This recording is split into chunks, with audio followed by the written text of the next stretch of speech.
इन दोनों के जिस्म यकलहत तन गए और उन्होंने आंखें खोल दी। चंद लम्हों तक उनकी आंखों में धुंध सी छाई रही, फिर शऊर की चमक उभर आई और इसके साथ ही इन दोनों ने लाशऊरी तौर पर उठने की कोशिश की, लेकिन रस्सियों से बंदी होने की वजह से वो सिर्फ कसमसा कर ही रह गई। ये क्या मतलब? तुम कौन हो? हम कहाँ हैं? एक लड़की ने हैरत भरे लहजे में रुक रुक कर कहा। मेरा नाम डॉक्टर इब्राहिम है और ये है डॉक्टर सलामत। ये टॉप सीक्रेट लेबोरेटरी है। तुम दोनों कौन हो और कैसे इस लेबोरेटरी में दाखिल हुई? डॉक्टर इब्राहिम ने तफसील बताते हुए कहा।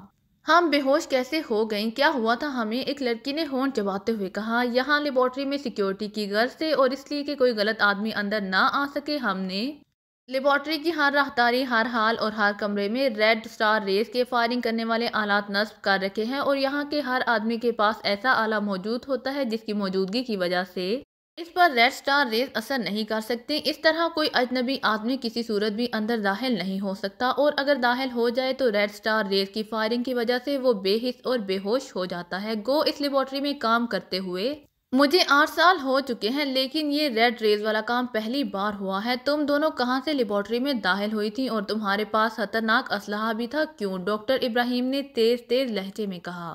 क्या ये वही लेबोरेटरी है जिसपे मिसाइल गन पर काम हो रहा है? एक लड़की ने कहा तो डॉक्टर इब्राहिम और डॉक्टर सलामत दोनों बेइख्तियार चौंक पड़े। तुम कौन हो? तुम्हें कैसे मालूम हुआ?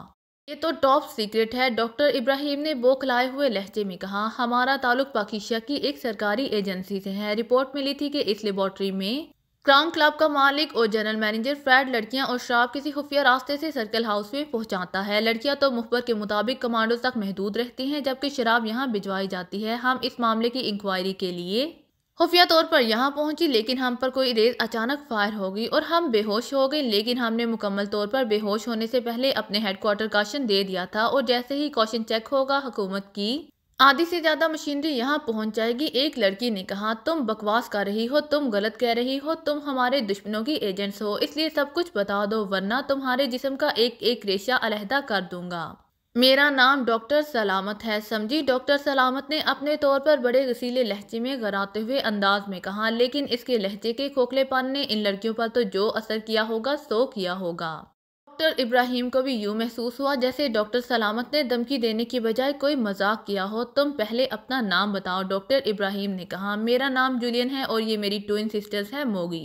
एक लड़की ने कहा तो डॉक्टर इब्राहिम और डॉक्टर सलामत दोनों चौंक पड़े। Twin sisters? लेकिन तुम यहाँ कैसे पहुँच गई? बस ये बता दो, इसके बाद हम तुम्हें कमांडोज के हवाले करके अपना काम शुरू कर देंगे। पहले ही तुम्हारी वजह से हमारे काम का हर्ज हुआ है, डॉक्टर इब्राहिम ने कहा। मेजर हसन ने हमें यहाँ भिजवाया था ताकि हम यहाँ खामोशी से इंक्वायरी कर सके, जूलियन ने कहा।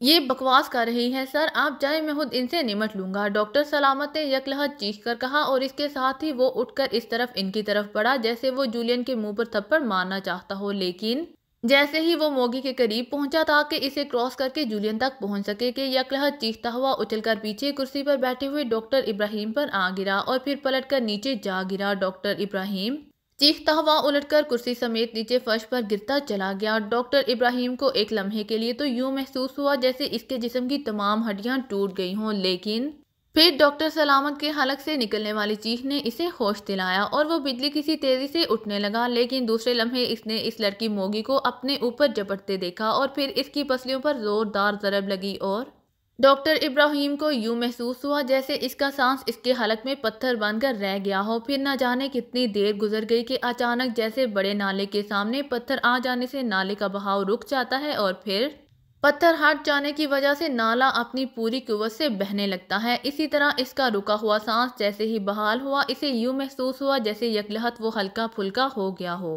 उसके कांधों पर मौजूद टनों के हिसाब से बोझ उतर गया हो, लेकिन शऊर जागते ही वो ये देखकर चौंक पड़ा कि वो एक कुर्सी पर रस्सी से बंधा हुआ बैठा था। सामने डॉक्टर सलामत की लाश पड़ी हुई थी। इन दोनों में से एक लड़की जिसका नाम मोगी था वहां मौजूद थी, जबकि दूसरी लड़की जिसने अपना नाम जूलियन बताया था वो मौजूद नहीं थी। ये सब क्या है? तुम तो रस्सियों में बंधी हुई थी, ये रस्सियां कैसे खुल गईं? क्या तुम जादूगर हो? डॉक्टर इब्राहिम ने पूरी कुव्वत से चीखते हुए कहा। तुमने ये रस्सियां बांधी थी या? डॉक्टर सलामत ने मोगी ने पूछा। इस डॉक्टर ने क्यों? तुम क्यों पूछ रही हो? डॉक्टर इब्राहिम ने कहा। गांठें इंतहाई अनाड़ीपन से दी गई थी, हमारे हाथ इन गांठों तक आसानी से पहुंच गए और हमने रस्सियां खोल ली, मोगी ने कहा। इसी लम्हे दरवाजा खुला और दूसरी लड़की जूलियन अंदर दाखिल हुई। क्या हुआ? मोगी ने इससे पूछा।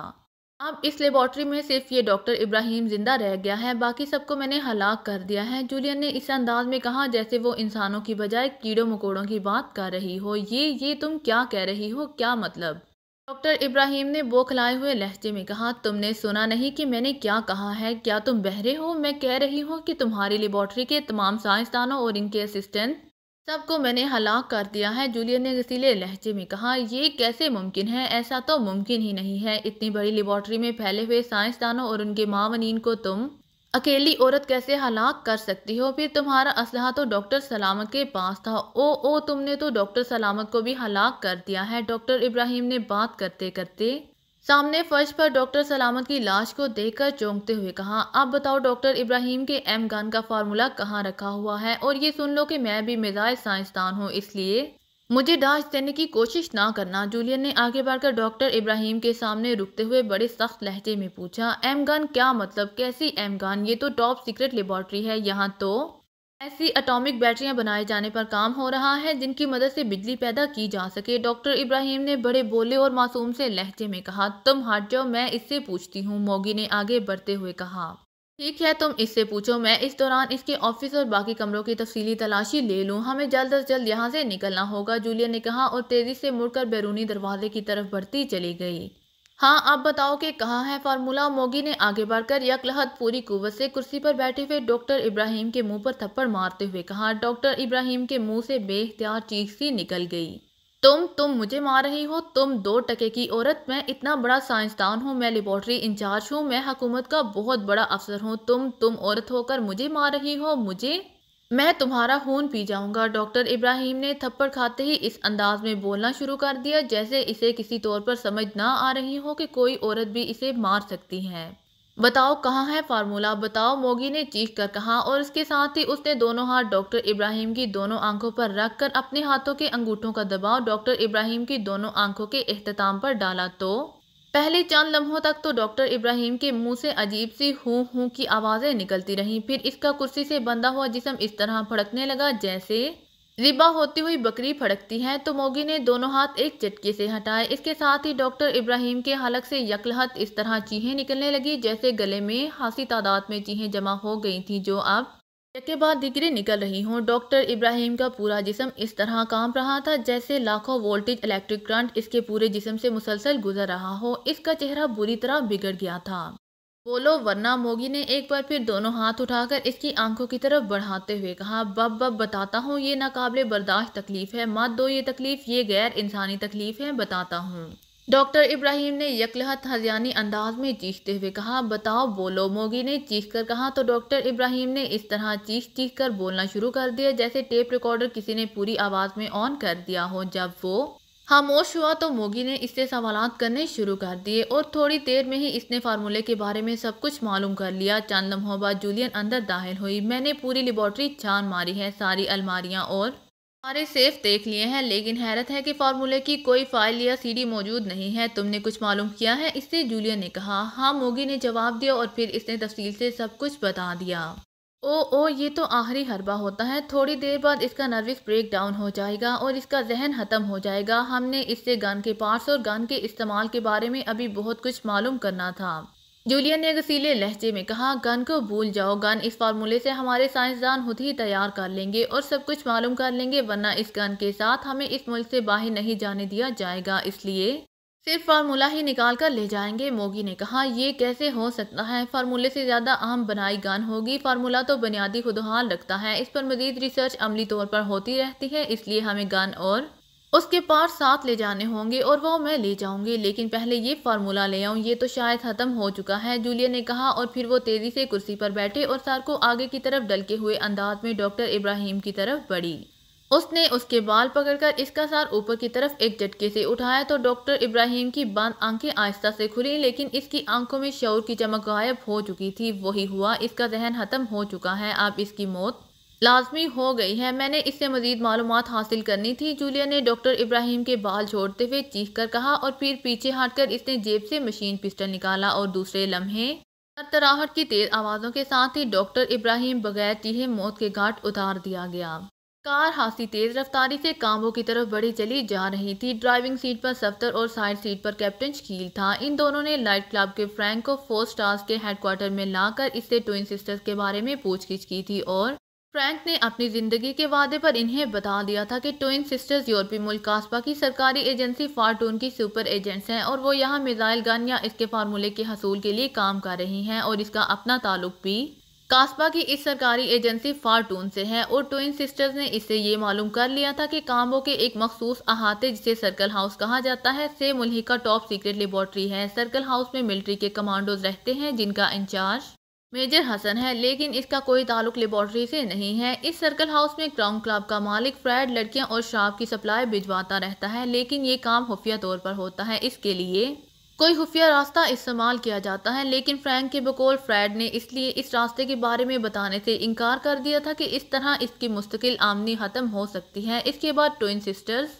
वापस इस कोठी में चली गईं जो उन्होंने इन्हें रहायशगाह के लिए मुहैया की थी, लेकिन वापस जाने से पहले मिलिट्री इंटेलिजेंस के इस मेजर यूसुफ ने, जिसने भारी रकम लेकर सर्कल हाउस और लेबोरेटरी के बारे में और वहां भिजवाए जाने वाली सप्लाई के बारे में बताया था, ने फ़ोन करके इन्हें बता दिया कि कुछ लोग ट्विन सिस्टर्स की तस्वीरें उठाए उनके बारे में मालूमात करते फिर रहे हैं। तो दोनों बहनों ने मास्क मेकअप किया और मुकामी बनकर वो इसके क्लब से वापस चली गई थी। ये ट्विन सिस्टर्स आखिर कहाँ गई होंगी? ना वो अपनी रहायशगाह पर मौजूद है और ना ही वो दोनों फ्रेड के पास गई हैं, क्योंकि फ्रेड क्लब में मौजूद नहीं है। साइड सीट पर बैठे हुए कैप्टन शकील ने कहा, फ्रेड के बारे में तो मैं मशकूक हूँ कैप्टन शकील, क्योंकि बताया यही गया है कि वो अपने ऑफिस में था कि अचानक बगैर किसी को बताए बगैर वो चला गया है। गो बताया यही गया है कि वो अक्सर ऐसा करता रहता है और ऐसे लोग वाकई ऐसा करते भी रहते हैं, लेकिन दो औरतों का इससे मिलना और फिर इसका गायब हो जाना ये सब मशकूक है। सफदर ने कहा, ये दोनों मुकामी औरतें हैं और इन क्लबों में यही कुछ होता है और क्या होता है। बहरहाल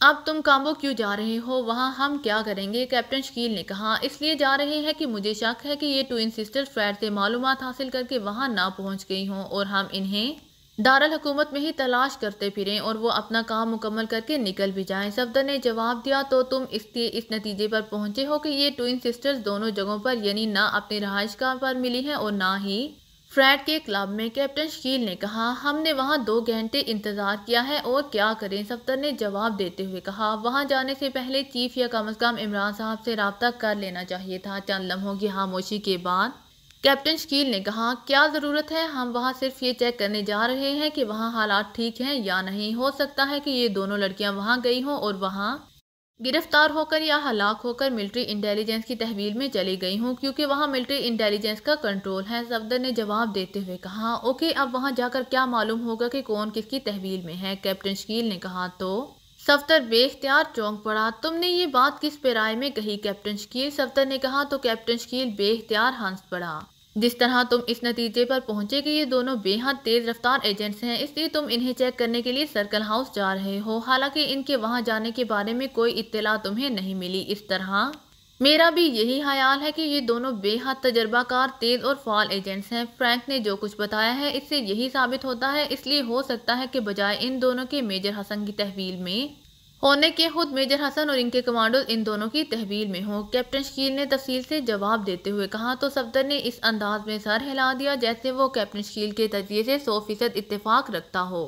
थोड़ी देर बाद कार कस्बा काम्बो में दाखिल हो गई। ये सड़क आगे कहाँ जा रही है? कैप्टन शकील ने कहा, ये कस्बा काम्बो के अकब में मौजूद पहाड़ियों में चली जाती है। सफदर ने जवाब देते हुए कहा, क्या ये भी आम रास्ता है? मैंने दूर से एक कार वापस आते हुए देखी है। कैप्टन शकील ने कहा, जाहिर है सड़क निकाली गई है तो ट्रैफिक भी होगी। सफदर ने मुस्कुराते हुए जवाब दिया और कैप्टन शकील ने भी मुस्कुराते हुए अस्पात में सर हिला दिया। कार कस्बे में घूमती हुई दूर से नजर आने वाले एक खासे वसी अहाते की तरफ मुड़ गई और फिर ये अहाता तेजी से करीब आता चला गया। ऊंची फसील नुमा 4 दीवारी, इस पर लगी हुई हारदार तारे जिनमें जगह जगह बल्ब जल रहे थे और दिन के वक्त इन बल्बों का जलना बता रहा था कि इन हारदार तारों में इंतहाई ताकतवर इलेक्ट्रिक करंट दौड़ रहा है। सफदर और कैप्टन शकील दोनों गौर से इस अहाते को देख रहे थे, लेकिन इस पूरे अहाते की दीवारों में कहीं कोई फाटक नजर न आ रहा था। अलबत्ता एक जगह सड़क अचानक दीवार के करीब जाकर खत्म हो रही थी, इसलिए सफदर और कैप्टन शकील दोनों समझ गए कि यहाँ से दीवार हट जाती होगी और रास्ता बन जाता होगा। सफदर ने कार वहीं करीब ही रोक ली।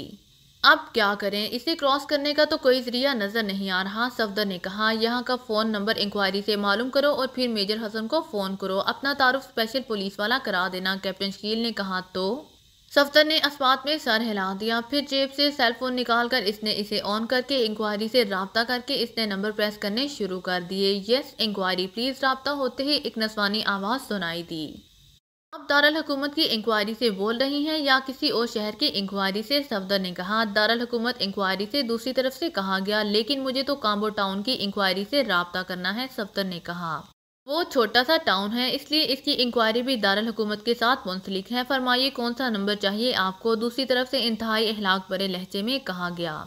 काम्बो टाउन में सर्कल हाउस है, इसके इंचार्ज मेजर हसन का नंबर चाहिए। सफदर ने कहा। तो दूसरी तरफ से चंद लम्हों के लिए खामोशी छा गई और फिर नंबर बता दिया गया। थैंक यू, सफदर ने कहा और फिर इंक्वायरी ऑपरेटर का बताया हुआ नंबर स्क्रीन से डिस्प्ले करके इसने इसे ऑन कर दिया। दूसरी तरफ से बेल बजने की आवाज़ सुनाई देती रही, लेकिन कॉल अटेंड ना की गई और आखिरकार राब्ता खत्म हो गया। तो सफदर ने एक बार फिर कोशिश की, लेकिन जब कॉल अटेंड ना की गई तो दोनों के चेहरों पर हैरत के तासुरात उभर आए। सफदर ने सेलफोन ऑफ कर दिया। अब क्या करें, बल्ब जलने का मतलब है कि सब ओके हैं, तो फिर ये कॉल क्यों अटेंड नहीं की जा रही? सफदर ने होंठ चबाते हुए कहा।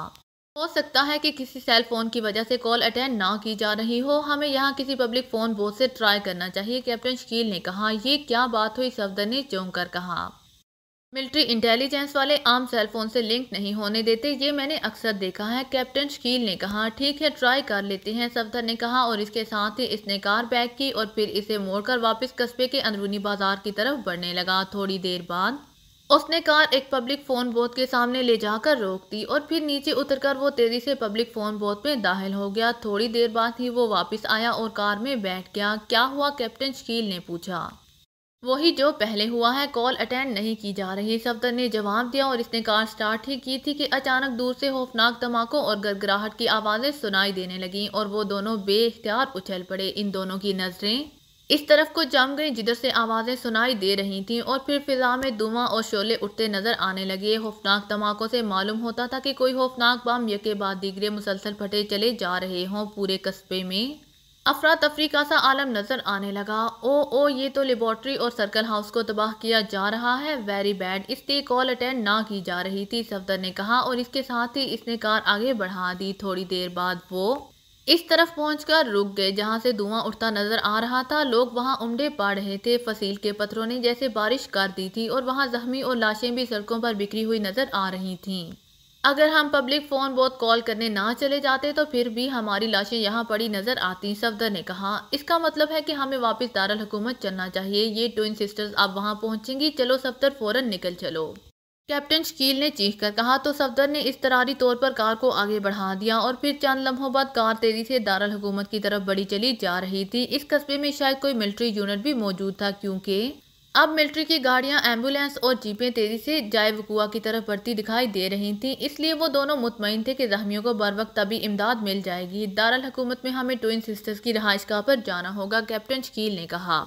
तुम्हारा ख्याल है कि ये कार्रवाई उन्होंने की है? सफदर ने कहा। तो फिर और किसने की है? और ये भी बता दूं कि अब ये बात वाज़ेह हो गई है कि ट्विन सिस्टर्स ने ही मुकामी मेकअप में जाकर फ्रेड को इसके क्लब से अगवा किया और फिर इससे खुफिया मालूमात हासिल करके वो इसे न जाने कहाँ फेंक कर या साथ ले जाकर काम्बो पहुंचकर किसी खुफिया रास्ते से सर्कल हाउस में दाखिल हुई और लेबॉर्ट्री में पहुंच गई और फिर यकीनन वहां से फार्मूला और गन दोनों में से कोई एक चीज लेकर वो निकल गई और फिर उन्होंने लेबॉर्ट्री और इस सर्कल हाउस दोनों को उड़ा दिया ताकि इनके बारे में शवाहिद किसी को हासिल ना हो सकें। कैप्टन शकील ने पूरी तफसील से तजिया करते हुए कहा। ये धमाके वायरलेस बमों के थे, ये तो यकीनन सर्कल हाउस में मौजूद होंगे, लेकिन मेरा ख्याल है कि ये वायरलेस बम ज़्यादा रेंज के नहीं होंगे। इसलिए लामहाला जब इन्हें फायर किया गया तो ट्विन सिस्टर्स काम्बो टाउन के करीब ही मौजूद होंगी, सफदर ने कहा। हाँ, इसीलिए तो मेरा ख्याल है कि वो वापस अपनी रहायशगाह पर पहुंची होंगी और फिर वहां से फौरन फ्रैंक की मदद से या किसी और जरिए से यहाँ से निकलने की कोशिश करेंगी और हमने इन्हें हर सूरत में पकड़ना है, कैप्टन शकील ने कहा। तो सफदर ने अस्बात में सर हिला दिया। फिर तकरीबन 2 घंटों की मुसलसल ड्राइविंग के बाद वो दारुल हुकूमत पहुंच गए। फ्रैंक से वो चूंकि पहले ही मालूम कर चुके थे कि ट्विन सिस्टर्स को कौन सी कॉलोनी में रहायशगाह दी गई है और वो काम्बो टाउन जाने से पहले यहाँ का चक्कर लगा गए थे, इसलिए किसी से मजीद मालूमात हासिल करने की ज़रूरत ना थी। वो सीधे इस कॉलोनी में पहुँच गए। वो सड़कों पर चक्कर लगाने के बाद वो एक ओस दर्जे की कोठी के बंद गेट के सामने पहुँच गए। सफदर ने कार रोक दी और तेजी से नीचे उतरा और इसने साइड स्टोन पर नस्ब कॉल बेल का बटन प्रेस कर दिया, क्योंकि कोठी के छोटे गेट को बाहर की बजाय अंदर से बंद किया गया था। इसलिए वो समझ गए थे कि ट्विन सिस्टर्स या कोई और अंदर मौजूद हैं। थोड़ी देर बाद छोटा फाटक खुला और एक मुकामी आदमी बाहर आ गया। वो अपने लिबास और अंदर से ही मुलाजिम दिखाई दे रहा था। यस सर, इस शख्स ने बाहर आकर सफदर और इसके साथी मौजूद कार को देखते हुए कहा। मिस जूलियन और मिस मोगी कहाँ हैं? सफदर ने कदरे सख्त लहजे में कहा। वो तो आज सुबह होने से पहले चली गई थी जनाब। आप कौन हैं? इस आदमी ने जवाब दिया। उसका लहजा बता रहा था कि वो सच बोल रहा है। कहाँ चली गई हैं? सफदर ने पूछा। कैप्टन शकील ने भी इस दौरान कार से नीचे उतर आया था। जनाब, वो ये कहकर चली गई थी कि अब वो वापस नहीं आएंगी और मैं पिछले टाइम जाकर कार एयरपोर्ट की पार्किंग से वापस ले आऊँ। बस मुझे इतना ही मालूम है, इस आदमी ने जवाब देते हुए कहा। तुम्हारा क्या नाम है और तुम किसके मुलाजिम हो? सफदर ने पूछा। मेरा नाम टमूथी है जनाब, और ये कोठी लाइट क्लब के मालिक जनाब फ्रैंक साहब की है और मैं यहाँ मुलाजिम हूँ, इस आदमी ने मोतबाना लहजे में जवाब देते हुए कहा। हमारा ताल्लुक मिलिट्री इंटेलिजेंस से है और हमें चेक कराओ कि ट्विन सिस्टर्स वहाँ यहाँ मौजूद नहीं है, सफदर ने आगे बढ़ते हुए कहा। यस सर, बेशक चेक कर लें सर, मुझे झूठ बोलने की क्या ज़रूरत है, मैं तो एक छोटा सा मुलाजिम हूँ, टमूथी ने मोतबाना लहजे में जवाब दिया। तो सफदर ने इस्बात में सर हिला दिया और फिर इसे साथ लेकर उसने पूरी कोठी चेक करवा दी। लेकिन वहाँ कोई कार थी और ना ही ट्विन सिस्टर्स और ना इनका कोई सामान वगैरह मौजूद था। सुबह सवेरे हम आए थे तो तुम कोठी में मौजूद ना थे, सफदर ने कहा। यस सर, मैं नाश्ता करने गया हुआ था, क्योंकि अब मैं अकेला अपने लिए नाश्ता तो बनाने से रहा। मेहमान होते हैं तो मैं नाश्ता और खाना बनाता हूँ, वरना नहीं बाहर से खा लेता हूँ, टमूथी ने जवाब देते हुए कहा। तुम्हारा क्या ख्याल है कि ये औरतें कहाँ होंगी इस वक्त? सफदर ने पूछा। इस वक्त तो 10-11 बज रहे हैं, इस वक्त का तो मुझे इल्म नहीं, अलबत्ता उन्होंने मुझे ताकीद की थी कि मैं शाम को एयरपोर्ट पार्किंग से कार वापस ले आऊं, इसलिए यकीनन इनकी फ्लाइट शाम को ही होगी। वैसे वो यहाँ से जाते हुए काम्बो कस्बे का नाम बार बार ले रही थी, टमूथी ने जवाब देते हुए कहा। क्या कह रही थी, तफसील बताओ, सफदर ने कहा। कैप्टन शकील भी बहुत करीब आकर खड़ा हो चुका था, लेकिन वो खामोश था। कहना क्या है, दोनों लड़कियां मुर्गों की तरह हर वक्त एक दूसरे से लड़ती रहती थी। यहाँ जब तक रही मैंने उन्हें हर वक्त आपस में लड़ते ही देखा और सुना है। उनकी लड़ाई देखकर तो यूं लगता है जैसे दोनों एक दूसरे की जानी दुश्मन हो, लेकिन रहती इकट्ठी हैं। वो इस लड़ाई में बार बार काम्बो कस्बे का नाम ले रही थी, टमूथी ने जवाब देते हुए कहा। वो जब यहाँ से गई थी तो क्या वो अपने असल हुलियों में थी? सफदर ने पूछा। नहीं, वो पहले टैक्सी पर गई और जब वापस आई तो मेकअप बदला हुआ था, फिर यहाँ आकर उन्होंने मेकअप बदल लिया और फिर वो चली गई। फिर वापसी पर उनका मेकअप बदला हुआ था। आज सुबह जब वो गई तो मेकअप फिर बदला हुआ था, टमूथी ने तफसील बताते हुए कहा। आज उनका हुलिया कैसा था? सफदर ने पूछा। तो टमूथी ने तफसील से दोनों का हुलिया और लिबास के बारे में बता दिया। अब कार की तफसील बता दो, सफदर ने कहा। तो टमूथी ने तफसील बता दी। तुम्हारे पास उनका फ़ोन नंबर है किसी भी इमरजेंसी की सूरत में फ़ोन करने के लिए? सफदर ने पूछा। नहीं जनाब, उनके पास मेरे ख्याल में सेल फ़ोन नहीं है, और अगर हैं तो उन्होंने मुझे इसके बारे में कुछ नहीं बताया, टमूथी ने जवाब दिया।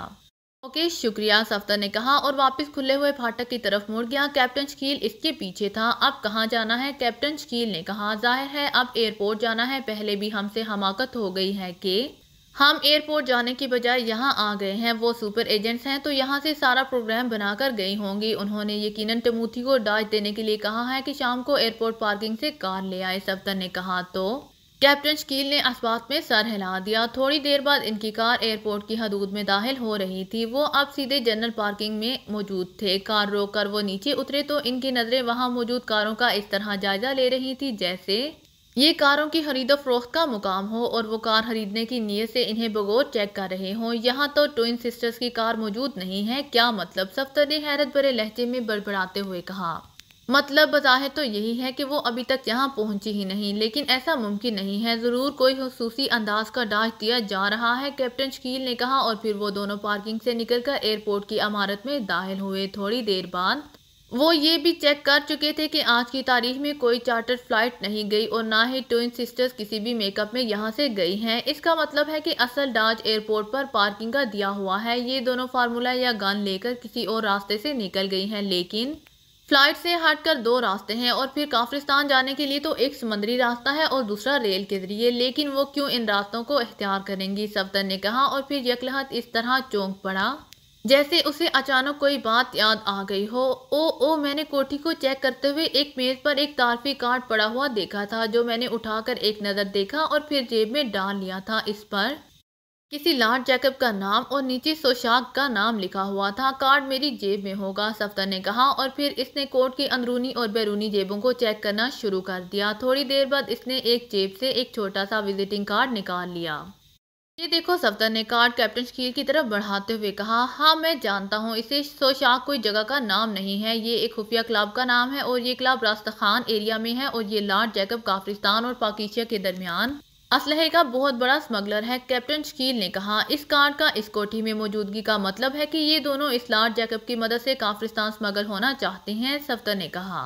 हाँ, लेकिन ठहरो, मेरे पास इसका नंबर मौजूद है, मैं पहले इससे बात कर लूँ, कैप्टन शकील ने जेब से एक छोटी सी फोन डायरी निकालते हुए कहा। तुम्हारे पास इसका नंबर कैसे पहुंच गया, सफ्दर ने हैरान होते हुए कहा। तो कैप्टन शकील बेइख्तियार मुस्कुरा दिया। मैंने टाइगर की शागिर्दी इख्तियार कर ली है, कैप्टन शकील ने कहा। तो सफदर बेइख्तियार हंस पड़ा। ये है नंबर, इस लॉर्ड से तारुफ टाइगर ने कराया था, क्योंकि मैं आजकल फालतू वक्त में टाइगर के साथ घूमता फिरता रहता हूँ और मैंने भी टाइगर की तरह अपना अलहदा नाम रखा हुआ है और अंडरवर्ल्ड के लिए मेरा नाम सिर्फ कैप्टन है, कभी कभार कैप्टन मास्टर भी कह दिया जाता है, कैप्टन शकील ने कहा। तो सफदर एक बार फिर बेइख्तियार हंस दिया।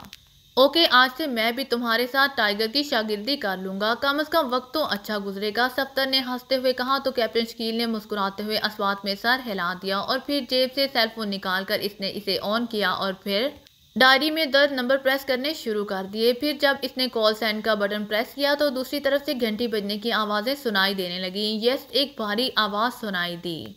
कैप्टन मास्टर बोल रहा हूँ, कहाँ है लॉर्ड जैकब, इससे बात कराओ, बड़ा सौदा कराना चाहता हूँ, कैप्टन शकील ने कहा। वो तो मौजूद नहीं है, शायद शाम को वापस आए, आप शाम को उनसे बात कर ले, मार्टिन ने इस पर कदरे मौतबाना लहजे में कहा। अहमक आदमी, कहाँ है लॉर्ड, 10 लाख डॉलर्स का मुनाफा मैं इसे दिलाना चाहता हूँ और तुम इसका नुकसान कराना चाहते हो, नॉनसेंस, अगर ऐसा हुआ तो तुम्हारी लाश पर मक्खियां भी नहीं बिन बनाएंगे, कैप्टन शकील ने चीखते हुए लहजे में कहा। वो तो ट्विन सिस्टर्स को आरान के सरहदी शहर काफ्तान पहुंचाने गए हैं, शाम को इनकी वापसी होगी, दूसरी तरफ से कहा गया। तो कैप्टन शकील और सफदर दोनों बेइख्तियार उछल पड़े।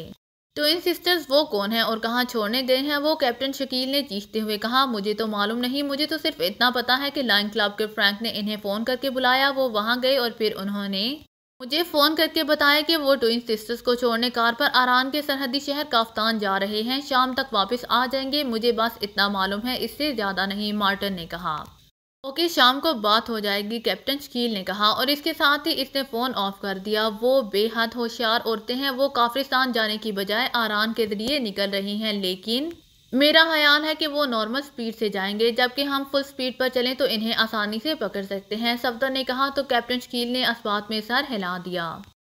अगर आपको मेरी वीडियो पसंद आए तो please like, share and subscribe करना मत भूलिएगा। जज़ाकल्लाह।